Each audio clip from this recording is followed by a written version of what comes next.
Mas quando apareceu a benignidade e amor de Deus, nosso Salvador, para com os homens, não pelas obras de justiça que houvéssemos feito, mas segundo a sua misericórdia, nos salvou pela lavagem da regeneração e da renovação do Espírito Santo, que abundantemente Ele derramou sobre nós por Jesus Cristo nosso Salvador, para que, sendo justificados pela sua graça, sejamos feitos herdeiros segundo a esperança da vida eterna.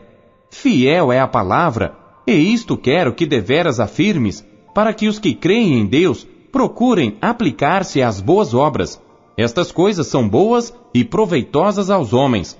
Mas não entres em questões loucas, genealogias e contendas, e nos debates acerca da lei, porque são coisas inúteis e vãs. Ao homem herege, depois de uma e outra admoestação, evita-o, sabendo que esse tal está pervertido e peca, estando já em si mesmo condenado. Quando te enviar Ártemas ou Tíquico, procura vir ter comigo a Nicópolis, porque deliberei invernar ali. Acompanha com muito cuidado Zenas, doutor da lei, e Apolo, para que nada lhes falte. E os nossos aprendam também a aplicar-se às boas obras nas coisas necessárias, para que não sejam infrutuosos. Saúdam-te todos os que estão comigo. Saúda tu os que nos amam na fé. A graça seja com vós todos. Amém. Filemon capítulo 1. Paulo, prisioneiro de Jesus Cristo, e o irmão Timóteo, ao amado Filemon, nosso cooperador. E a nossa amada Áfia, e a Arquipo, nosso camarada, e a igreja que está em tua casa. Graça a vós e paz da parte de Deus nosso Pai, e do Senhor Jesus Cristo. Graças dou ao meu Deus, lembrando-me sempre de ti nas minhas orações. Ouvindo do teu amor e da fé que tens para com o Senhor Jesus Cristo, e para com todos os santos. Para que a comunicação da tua fé seja eficaz no conhecimento de todo o bem que em vós há por Cristo Jesus. Porque temos grande gozo e consolação do teu amor, porque por ti, ó irmão, as entranhas dos santos foram recriadas. Por isso, ainda que tenha em Cristo grande confiança para te mandar o que te convém. Todavia peço-te antes por amor, sendo eu tal como sou, Paulo o velho, e também agora prisioneiro de Jesus Cristo. Peço-te por meu filho Onésimo, que gerei nas minhas prisões. O qual noutro tempo te foi inútil, mas agora te e a mim muito útil, eu tornei a enviar. E tu torna a recebê-lo como as minhas entranhas. Eu bem o quisera conservar comigo, para que por ti me servisse nas prisões do Evangelho. Mas nada quis fazer sem o teu parecer, para que o teu benefício não fosse como por força, mas voluntário. Porque bem pode ser que ele se tenha separado de ti por algum tempo, para que o retivesses para sempre. Não já como servo, antes, mais do que servo, como irmão amado, particularmente de mim, e quanto mais de ti, assim na carne como no Senhor. Assim, pois, se me tens por companheiro, recebe-o como a mim mesmo. E, se te fez algum dano, ou te deve alguma coisa, põe isso à minha conta. Eu, Paulo, de minha própria mão o escrevi, eu o pagarei, para te não dizer que ainda mesmo a ti próprio a mim te deves. Sim, irmão, eu me regozijarei de ti no Senhor, recreia as minhas entranhas no Senhor. Escrevi-te confiado na tua obediência, sabendo que ainda farás mais do que digo. E juntamente prepara-me também pousada, porque espero que pelas vossas orações vos hei de ser concedido. Saúdam-te Epáfras, meu companheiro de prisão por Cristo Jesus. Marcos, Aristarco, Demas e Lucas, meus cooperadores. A graça de nosso Senhor Jesus Cristo seja com o vosso espírito. Amém. Hebreus, capítulo 1.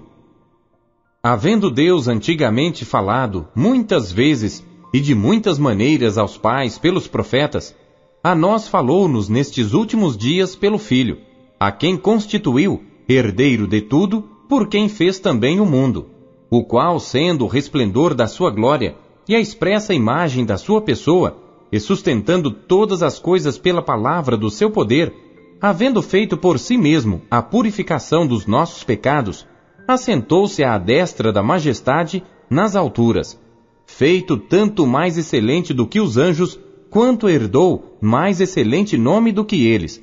Porque a qual dos anjos disse jamais: Tu és meu filho, hoje te gerei.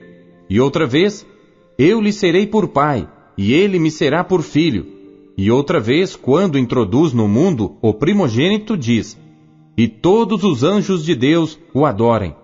E quanto aos anjos diz: Faz dos seus anjos espíritos e de seus ministros labareda de fogo. Mas do Filho diz: Ó Deus, o teu trono subsiste pelos séculos dos séculos, cetro de equidade é o cetro do teu reino.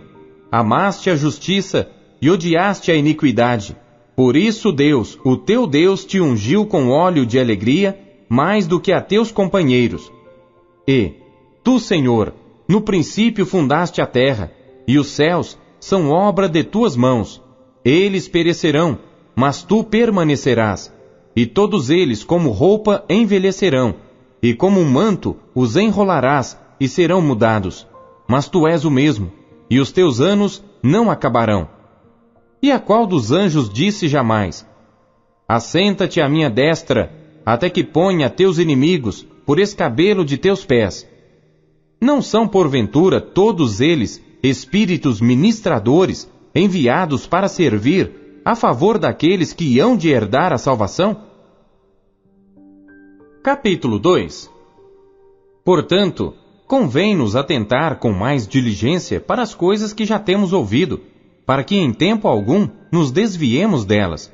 Porque se a palavra falada pelos anjos permaneceu firme, e toda a transgressão e desobediência recebeu a justa retribuição, como escaparemos nós, se não atentarmos para uma tão grande salvação, a qual, começando a ser anunciada pelo Senhor, foi-nos depois confirmada pelos que a ouviram, testificando também Deus com eles por sinais e milagres e várias maravilhas e dons do Espírito Santo distribuídos por sua vontade?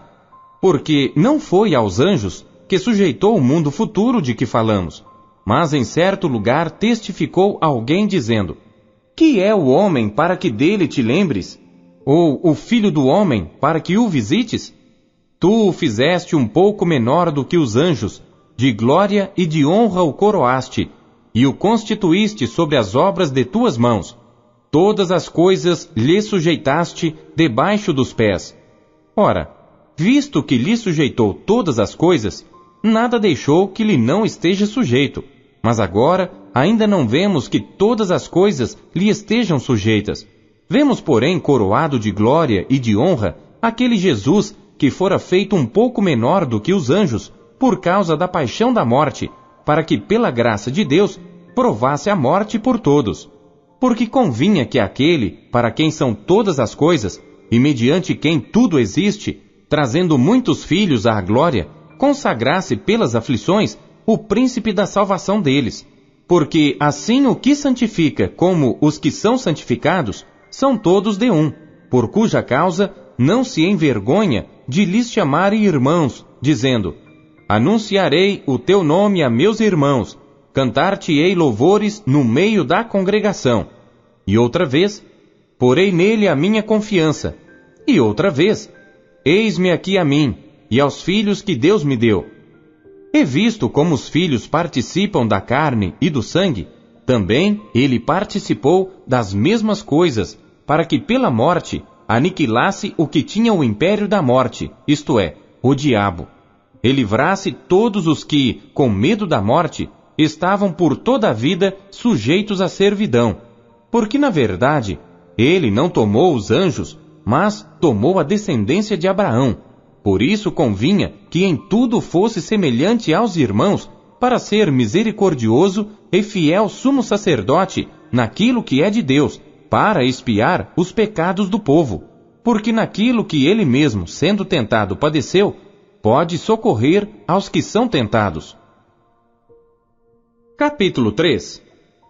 Por isso, irmãos santos, participantes da vocação celestial, considerai a Jesus Cristo, apóstolo e sumo sacerdote da nossa confissão, sendo fiel ao que o constituiu, como também o foi Moisés em toda a sua casa. Porque ele é tido por digno de tanto maior glória do que Moisés, quanto maior honra do que a casa tem aquele que a edificou. Porque toda a casa é edificada por alguém, mas o que edificou todas as coisas é Deus. E na verdade Moisés foi fiel em toda a sua casa como servo, para testemunho das coisas que se haviam de anunciar. Mas Cristo como filho, sobre a sua própria casa, a qual casa somos nós, se tão somente conservarmos firme a confiança e a glória da esperança até ao fim. Portanto, como diz o Espírito Santo, se ouvirdes hoje a sua voz, não endureçais os vossos corações, como na provocação, no dia da tentação no deserto, onde vossos pais me tentaram, me provaram e viram por 40 anos as minhas obras. Por isso me indignei contra esta geração, e disse, estes sempre erram em seu coração, e não conheceram os meus caminhos. Assim jurei na minha ira, que não entrarão no meu repouso. Vede, irmãos, que nunca haja em qualquer de vós um coração mau e infiel, para se apartar do Deus vivo. Antes, exortai-vos uns aos outros todos os dias, durante o tempo que se chama hoje, para que nenhum de vós se endureça pelo engano do pecado. Porque nos tornamos participantes de Cristo, se retivermos firmemente o princípio da nossa confiança até ao fim. Enquanto se diz, hoje se ouvirdes a sua voz, não endureçais os vossos corações, como na provocação. Porque, havendo-a alguns ouvido, o provocaram, mas não todos os que saíram do Egito por meio de Moisés. Mas com quem se indignou por 40 anos? Não foi porventura com os que pecaram, cujos corpos caíram no deserto? E a quem jurou que não entrariam no seu repouso, senão aos que foram desobedientes? E vemos que não puderam entrar por causa da sua incredulidade. Capítulo 4. Temamos, pois, que porventura, deixada a promessa de entrar no seu repouso, pareça que algum de vós fica para trás. Porque também a nós foram pregadas as boas novas, como a eles, mas a palavra da pregação nada lhes aproveitou, porquanto não estava misturada com a fé naqueles que a ouviram. Porque nós, os que temos crido, entramos no repouso, tal como disse, assim jurei na minha ira, que não entrarão no meu repouso, embora suas obras estivessem acabadas desde a fundação do mundo. Porque em certo lugar disse assim do dia 7º, e repousou Deus de todas as suas obras no 7º dia, e outra vez neste lugar, não entrarão no meu repouso.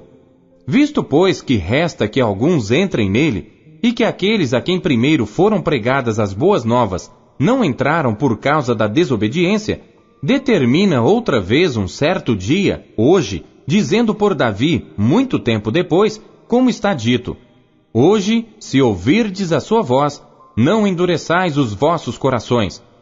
Porque se Josué lhes houvesse dado repouso, não falaria depois disso de outro dia. Portanto, resta ainda um repouso para o povo de Deus. Porque aquele que entrou no seu repouso, ele próprio repousou de suas obras, como Deus das suas.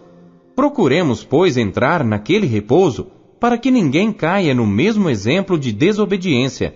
Porque a palavra de Deus é viva e eficaz, e mais penetrante do que espada alguma de 2 gumes, e penetra até a divisão da alma e do espírito, e das juntas e medulas, e é apta para discernir os pensamentos e intenções do coração.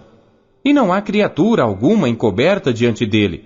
Antes, todas as coisas estão nuas e patentes aos olhos daquele com quem temos de tratar. Visto que temos um grande sumo sacerdote, Jesus, Filho de Deus, que penetrou nos céus, retenhamos firmemente a nossa confissão.